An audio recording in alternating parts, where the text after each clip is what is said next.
日本偷襲珍珠港事件發生喺1941年10月7號，係第二次世界大戰太平洋戰爭爆發嘅關鍵轉捩點。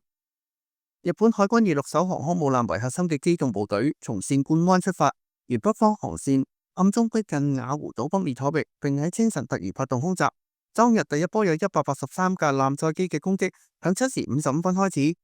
持續約45分鐘。接住第二波171架飛機響8時55分跟進，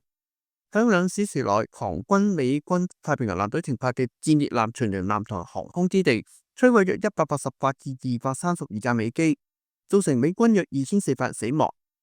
約1200人受傷。而日軍僅損失29架飛機同埋數艘特種潛艇，擊沉或重創8艘美方戰列艦、10餘艘其他大型艦艇。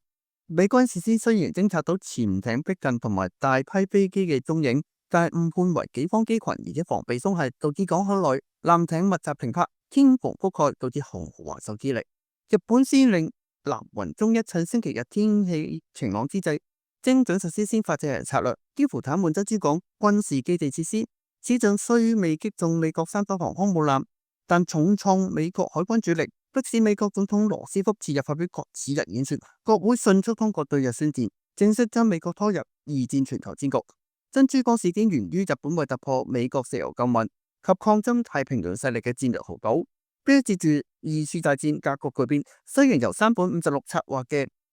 突襲成功，但同時喚醒咗美國呢隻工業巨獸，最後導致日本喺中途島及後續多場戰役潰敗。